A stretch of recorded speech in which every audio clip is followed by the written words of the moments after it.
Meus queridos irmãos e irmãs na fé, hoje estamos celebrando esta liturgia desta 12ª semana do tempo comum.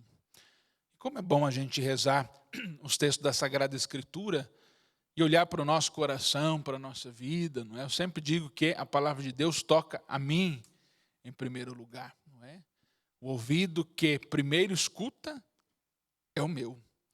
Eu não escuto para o outro, não é? Eu sempre escuto para mim, para que aquilo caia no meu coração e me motive a mudar, me motive a caminhar melhor na graça de Deus. Hoje a liturgia nos fala destes pecados que podem me atrapalhar de caminhar na fidelidade ao Senhor. Como acontece na primeira leitura do livro dos Reis.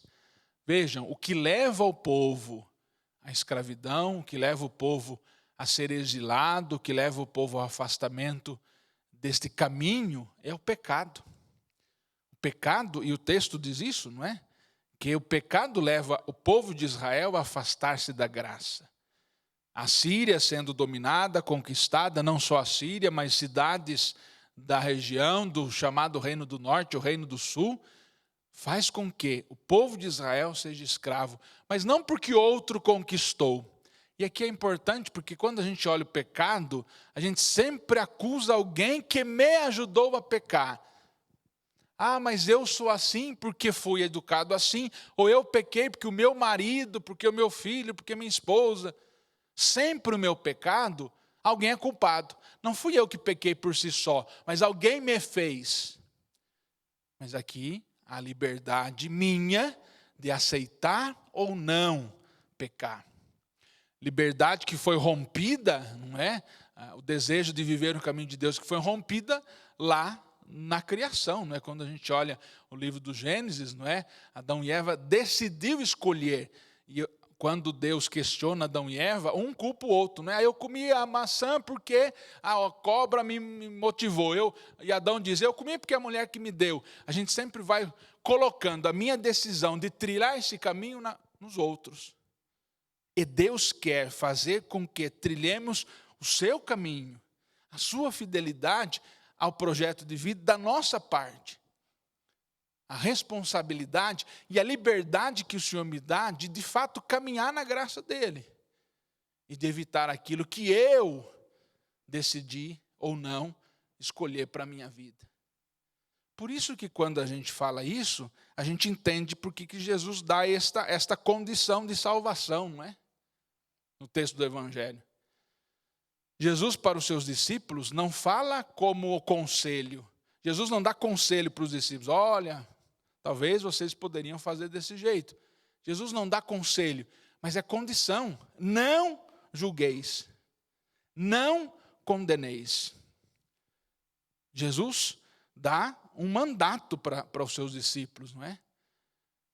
E vejam que interessante que o Evangelho, que Jesus fala do cisco no olho do outro, mas da trave no meu olho. Às vezes a gente condena as pessoas por alguma coisinha e se esquece que a gente tem grandes coisas, talvez, de pecado na nossa vida. Quem somos nós para dizer que o outro fez está certo ou errado? Quem sou eu para ser o julgador dele? Quem sou eu para ser o juiz da vida dele? Aliás, hoje no nosso mundo, não é? Todo mundo se acha justiceiro, não é? Quer defender, porque se eu não penso como você, se a minha ideologia não é igual à sua, se a minha condição política não é igual à sua, se a minha fé não é igual à sua, não é? Se você não faz igual eu faço, você está errado, você não está no caminho certo, você é ruim, você é maldoso, você está no inferno, não é? A gente julga as pessoas segundo o meu colo, segundo o meu desejo, segundo a minha opinião, não é? Você já deve ter visto isso, né? Quando você vai cozinhar, por exemplo, chega a sua avó e fala, filho, não é assim, você fez errado. Mas não é que você fez errado, é porque você não fez como ela faz. Você não mexeu a panela como ela mexe, você não colocou a medida como ela coloca. Não é? Na minha paróquia esses dias eu estava dizendo, vamos fazer lá o crostoli, que é um doce italiano na minha paróquia. E alguém dizia assim, mas as nossas mulheres que fazem, não pode vir à igreja. Ué, mas não é medida? É tanto de trigo, ovo, leite e fermento. Não é? Então, se não fazemos como fulano faz, vamos fazer errado. Não. A medida do nosso colo não é a medida de julgamento. Se eu não penso como você, não é porque eu estou errado, mas eu tenho a minha opinião. Diferente da crítica, né? Eu posso criticar, a minha crítica, desde que construtiva, por um Brasil melhor, por uma comunidade melhor, por uma família melhor, por um bairro melhor, por um condomínio melhor, é boa. Porque tem gente que critica, fala mal, porque adora falar mal, porque não tem o que fazer da vida. E fica na rua só olhando o que o outro está fazendo, o que o vizinho fez, por que ele varreu assim, porque ele varreu assado, não é? Então veja, Jesus vai dizer, não julgue, porque nós não sabemos o que o outro está passando, o que o outro está vivendo. A gente pode ajudar, mas nunca julgar sem conhecer a real situação da outra pessoa. Sem saber o que o outro está passando, que está vivenciando na sua vida. Por isso eu sempre falo que quando a gente vê alguém sofrendo, é um erro a gente dizer, eu sei o que você está passando. Não sabemos. Porque só sabe a dor que sente quem está sentindo. A gente se solidariza, a gente se une na oração, na fé, na amizade, em ser apoio, não é? Para aquela pessoa. Mas a gente não sabe o que outra pessoa está passando, o que está sentindo. Por isso o julgamento é muito ruim. Às vezes nós somos hipócritas em julgar as pessoas ou situações que nem conhecemos, nem sabemos.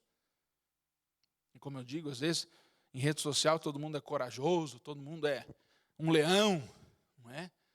Mas a gente precisa esquecer que nós somos limitados, que eu sou pecador, que eu tenho as minhas falhas, que eu tenho meus limites, que eu não sou perfeito. Eu nunca posso esquecer isso.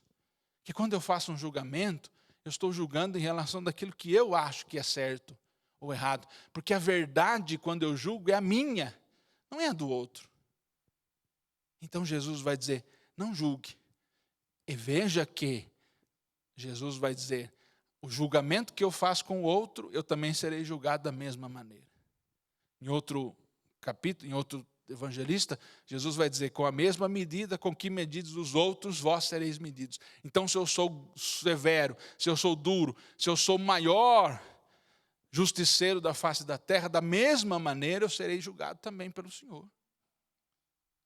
A responsabilidade e também a capacidade de olhar o meu coração, de olhar a minha vida. Quem ama, quem sabe amar, sabe que é frágil, sabe que é limitado, sabe que é pecador também. Por isso é capaz de amar o outro com um coração livre, desimpedido. Não porque o outro não faz como eu quero, não porque o outro não pensa como eu penso, não porque o outro não faz parte do meu grupo, que hoje é uma predominância no nosso mundo, não é? Se você não faz parte do meu grupo, vou te eliminar. Se você não pensa como eu estou pensando, vou te eliminar. Se você não sabe o que eu sei, vou te eliminar. Se você é meu amigo, mas fala alguma coisa que eu não gostei, não é mais meu amigo. São relações descartáveis que nós vivemos hoje, não é? Isso me faz ser de fato justiceiro. É meu amigo, não gostei do que você falou, vou falar mal de você para o outro. Então olhe um pouco o seu coração. Talvez você possa estar dizendo, mas padre, eu não faço isso. Eu estou vivendo a minha vida no caminho de Deus, não só como esse povo de Israel da primeira leitura que se afastou do Senhor. Meu caminho é um caminho junto de Deus. Eu rezo, vou na comunidade, maravilha. Mas se você fez fofoca, se você falou mal de alguém, se você condenou alguém antes de Deus, antes de Jesus, você já se desviou desse caminho. O caminho não é por aí.